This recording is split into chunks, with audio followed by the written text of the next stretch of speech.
প্রথম দিন যখন তাকে ধরা হয়, সে বলতেছে আমাকে কিছু থেরাপি দিয়েন না, আমার কাছে যা যা আছে আমি বলে দিচ্ছি। কি আছে তোমার কাছে? বলতেছে আমার কাছে 9,000 কোটি টাকা আছে।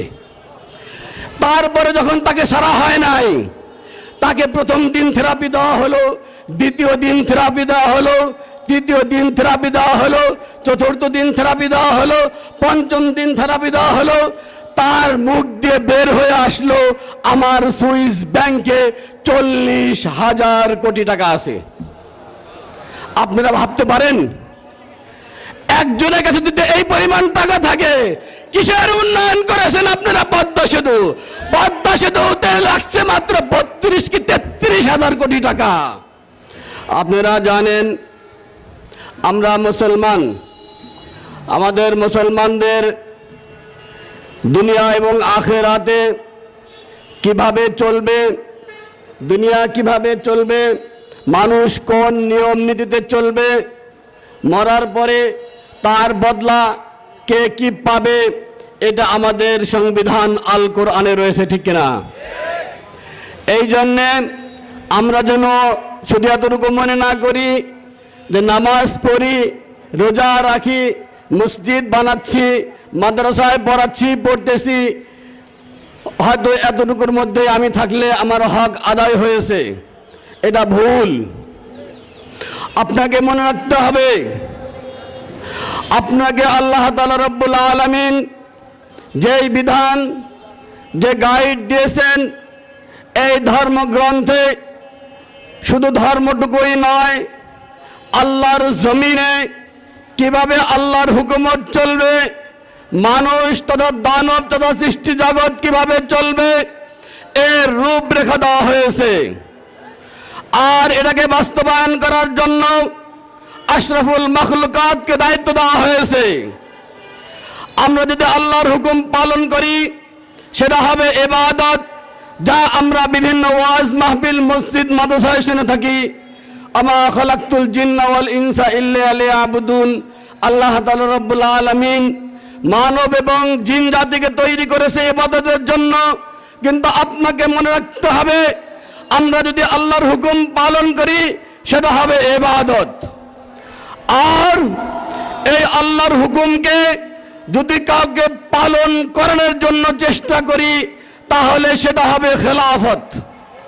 এই জন্য আমাদেরকে মনে রাখতে হবে, আমরা যেমন ইবাদত করব, আরেকটা যেটা রয়েছে, যেটা অনেকে বলতে বাধা পায়, ভয় পায়, যেটা বলতে চায় না, এই খেলাফতের দায়িত্ব দিয়ে আপনাকে জমিনে পাঠানো হয়েছে।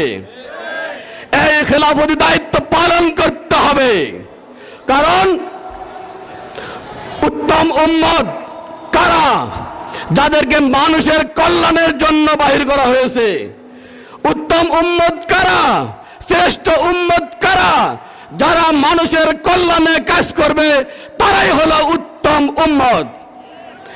আর কি করবে উত্তম উম্মত?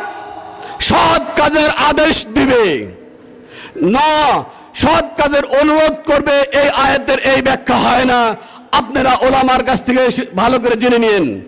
এই আয়াতের অর্থ হলো সৎ কাজের আদেশ করবে, অসৎ কাজের অনুরোধ করবে না, তাহলে আয়াতের ভুল ব্যাখ্যা হবে, অসৎ কাজ থেকে বিরত রাখবে। অর্থাৎ এই উত্তম উম্মতের কাজ দুটো, একটা হলো সৎ কাজের আদেশ করবে, দ্বিতীয়টা হলো অন্যায় কাজ থেকে মানুষকে বিরত রাখবে। অর্থাৎ মানুষ ইবাদত করবে ও ইবাদত করাবে, ইবাদত করলে ইবাদত হবে, ইবাদত করালে খেলাফতি দায়িত্ব পালন করা হবে। এই জন্য আমরা উদাত্ত আহ্বান জানাই। আপনারা জানেন ইসলামী আন্দোলন বাংলাদেশ দাওয়াত, তালিম, তাজকিয়া নফস, জিহাদ ফি সাবিলিল্লাহ, এই 4 দফা কর্মসূচি নিয়ে আপনাদের দাঁড়ে দাঁড়ে দাওয়াত এবং বিভিন্ন প্রোগ্রাম দিয়ে আসতেছে।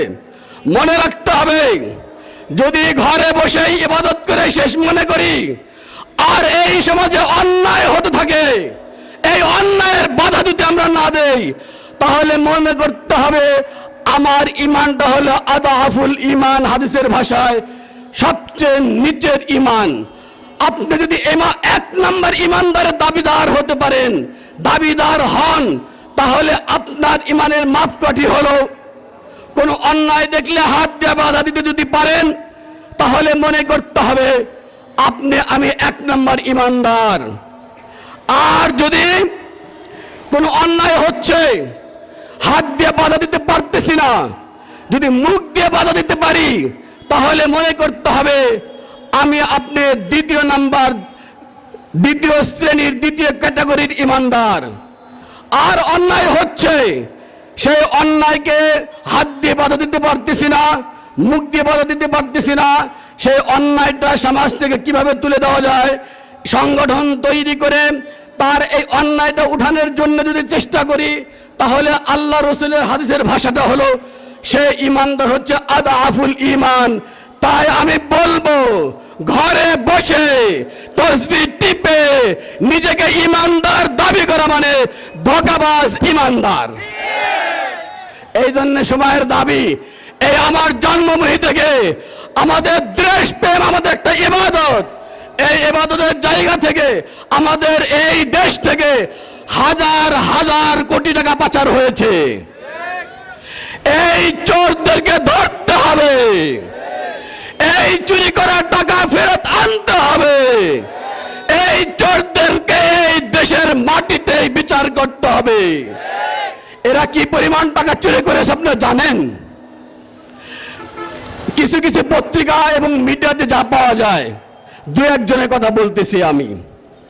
নাটোরের পলক যে আইটি সেক্টরে ছিল, তথ্য প্রযুক্তি উপমন্ত্রী, যেটা সে প্রথম দিন যখন তাকে ধরা হয়, সে বলতেছে আমাকে কিছু থেরাপি দিয়েন না, আমার কাছে যা যা আছে আমি বলে দিচ্ছি। কি আছে তোমার কাছে? বলতেছে আমার কাছে 9,000 কোটি টাকা আছে।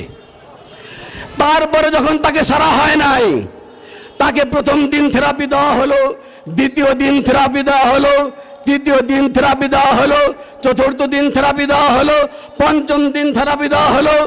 তার মুখ দিয়ে বের হয়ে আসলো আমার সুইস ব্যাংকে 40,000 কোটি টাকা আছে।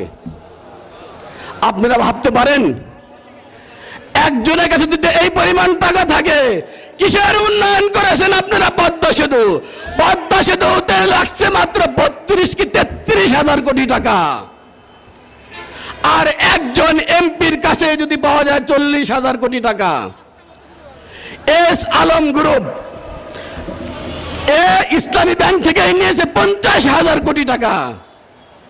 যাকে দরবেশ বাবা বলি, মুখে দাড়ি ছিল, পালানোর সময় ক্লিন শেভ করেও সে রেহাই পায় নাই। এই দরবেশ বাবার তফিলে পাওয়া গেছে 40,000 কোটি টাকা।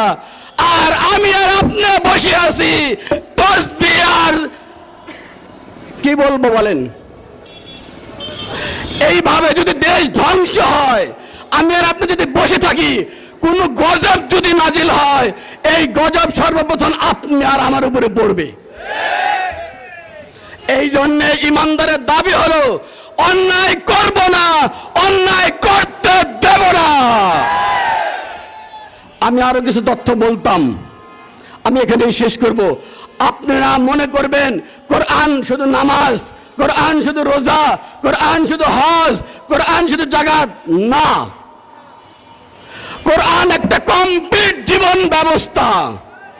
আপনি যদি কোরআনের আইন সংসদে পাশ করতে না পারেন, কোরআনের আইন দিয়ে যদি বিচার ব্যবস্থা না হয়, আপনি হতে পারেন 1412 হাজি, আপনি হতে পারেন মক্কা শরীফের ইমাম সাহেব।